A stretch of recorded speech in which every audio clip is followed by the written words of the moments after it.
తులసి తాంబూలం. ఈ కథ శ్రీ శంకరమంచి సత్యం గారు రచించిన అమరావతి కథల నుంచి. వర్షం విడవకుండా కురుస్తోంది. ఆకాశంలోని మేఘాలన్నీ అమరావతిని చుట్టముట్టాయి. జోరున భోరున కురుస్తున్న ఆ వర్షంలో మూడో ప్రాకారం మండపంలోంచి వామనాచార్లు తదేకంగా పెద్ద బజారు వైపు చూస్తున్నాడు. కళ్ళు విచ్చుకు గాలిస్తున్నాడు మనిషి కోసం. పెద్ద బజారంతా జలమయంగా ఉంది తప్ప జనసంచారం లేదు. అప్పుడే 11 గంటలు దాటింది. ఇంతవరకు ఒక్క యాత్రికుడు రాలేదు. ఎవరో యాత్రికుడు రావాలి. అతగాడు అర్చన చేయించుకోవాలి. తనకో రూపాయి ఇవ్వాలి. ఆ రూపాయితో బియ్యం తెచ్చి వండితేనే స్వామికి నివేదన, వామనయ్య దంపతులకు భోజనమున్ను. వామనాచార్లు భార్య తాయారమ్మ కిందటి రాత్రే ఇన్ని అటుకులు బెల్లం ఉడికించి విస్తట్లో వడ్డించి ఈ పూటతో అటుకులైపోయాయి అంది. బియ్యం నిండుకున్నాయి. సరే రేపటికి అటుకులు కూడా లేవని అర్థమైంది వామనాచార్లుకి. అందుకే ఉదయం నుంచి యాత్రికుల కోసం ఎదురు చూస్తున్నాడు. వర్షం తగ్గేట్టు లేదు. ఇంత తుఫానులో భక్తులెవరొస్తారు? వామనాచార్లు ఆశగా పెద్ద బజారు వంకే చూస్తున్నాడు. దూరంగా 2 గొడుగులు. ఆచార్లు కళ్లల్లో ఆశ. కూర లేకపోతే పర్వాలేదు, పచ్చడేసుకు తినొచ్చు. గొడుగులు స్పష్టంగా కనిపిస్తున్నాయి. అమ్మా, ఒకళ్ళు కాదు, 2. 2 రూపాయలు దొరికితే ఇవాళ్టికే కాదు, రేపటి గురించిన చింత కూడా ఉండదు. గొడుగులు ఇంకా ముందుకొచ్చి చటుక్కున ఇళ్లల్లోకి దూరిపోయాయి. వాళ్ళు యాత్రికులు కాదు. వామనాచార్లు కుంగిపోయి చతికిలపడ్డాడు. 12 దాటుతోంది. వామనాచార్లుకి ఆశ సన్నగిల్లుతోంది. నీరసం వస్తోంది. వేణుగోపాల, నీకు ఇంత వర్షంలో గన్నేరు పూలు తీసుకొచ్చి పూజ చేశానే, మందారమాల అల్లి మెళ్ళో వేశానే, దానికి ఫలం నాకు పస్తా అనుకున్నాడు. అంతలో పెద్ద బజారు చివర్న ఒక గొడుగు. వామనాచార్లు కళ్ళు ఆశగా చూశాయి. గొడుగు మరీ దగ్గరకొస్తోంది. చేతిలో సంచి. తప్పకుండా యాత్రికుడే. గొడుగు గాలిగోపురం దగ్గరకొచ్చింది. అంత వర్షాన్ని లెక్క చేయకుండా వామనాచార్లు మెట్లు దిగి రయ్యిన పరిగెత్తుకొచ్చాడు. ఆ యాత్రికుడు కొబ్బరికాయలు కొంటుంటే అయ్యవారి గుళ్ళో 1, అమ్మవారి గుళ్ళో 1, క్షేత్రపాలకుడు వేణుగోపాల స్వామికి కూడా ఇంకో కొబ్బరికాయ తీసుకోండయ్యా అన్నాడు.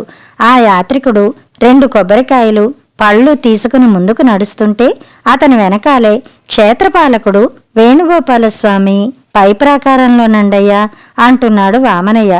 ఆ యాత్రికుడు ప్రదక్షిణం చేస్తుంటే వెంటనే అంటిపెట్టుకు తిరుగుతూ, క్షేత్రపాలకుడు వేణుగోపాలస్వామి గుడి ఇదేనండయ్యా అన్నాడు. పెద్ద గుళ్ళోకి వెళ్ళి రానివ్వండి అని ఆ యాత్రికుడు అమరేశ్వరుడి దగ్గరికి వెళ్ళినా వామనయ్య అతన్ని వదల్లేదు. అయ్యగారి గుళ్ళో పూజయ్యేదాకా పక్కనే ఉన్నాడు. 2 కొబ్బరికాయలు అక్కడే కొట్టేశాడు అయ్యవారి గుళ్ళో అర్చకుడు. మిగిలిన 2 పళ్ళు అమ్మవారి గుళ్ళో ఇచ్చాడు యాత్రికుడు. నివేదనకు లేకపోతే లేకపోయింది. క్షేత్రపాలకుడు వేణుగోపాలస్వామికి కొంచెం కర్పూరం ఉంచండయ్యా అని వామనయ్య వేడుకోగా కొంచెం కర్పూరం మిగిల్చాడు యాత్రికుడు. అక్కడ పూజ కాగానే క్షేత్రపాలకుడు వేణుగోపాలస్వామి గుడి ఇటు రండయ్యా అని తోవ చూపిస్తూ వేణుగోపాలస్వామి గుళ్ళోకి తీసుకొచ్చాడు యాత్రికుణ్ణి. అర్చన చేస్తానన్నాడు వామనయ్య. వద్దన్నాడు యాత్రికుడు. పోనీ మంత్రపుష్పం అన్నాడు వామనయ్య. అక్కర్లేదు, హారతివ్వండి అన్నాడు యాత్రికుడు. అయినా సరే గోత్రనామాలతో అర్చన చేసి మహాభక్తితో హారతిచ్చాడు వామనయ్య. ఆ యాత్రికుడు సంతోషించి 1/2 రూపాయి పాదుకల పళ్ళెంలో వేశాడు. పోన్లే, 1 పూట ముద్ద పెట్టాడు స్వామి అని తృప్తిపడుతున్న వామనయ్యకి పెద్ద గుళ్ళో గంట మోగడం వినిపించింది. ఇంకో యాత్రికుడేమోనని ఆశపడ్డాడు వామనయ్య. ఇంతలో వానయ్యేది వరదయ్యేది, దేవుణ్ణి చూడకుండా భోంచెయ్యనుగా అన్న చిల్లరి కొట్టు సుబ్బయ్య గొంతు వినిపించింది. వేణుగోపాలస్వామి గుళ్ళోకొస్తూనే స్వామి అని గంట మోగించి చేతులు జోడించి నిలబడ్డాడు సుబ్బయ్య.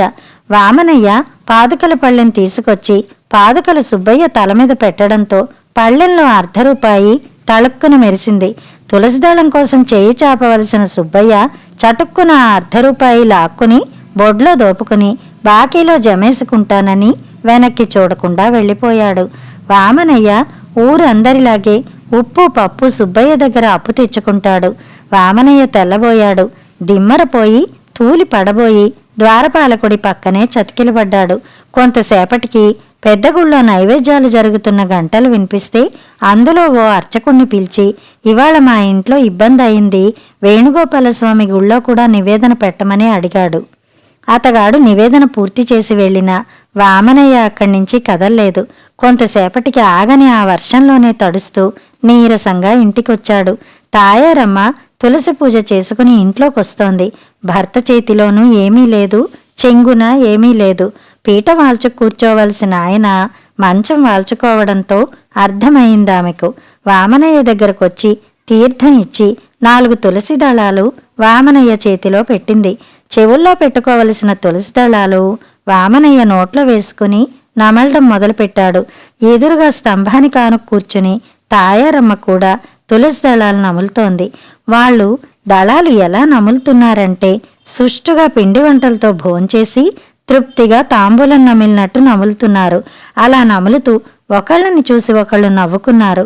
వామనయ్య గోపాల అంటే తాయారమ్మ వేణుగోపాల అంది.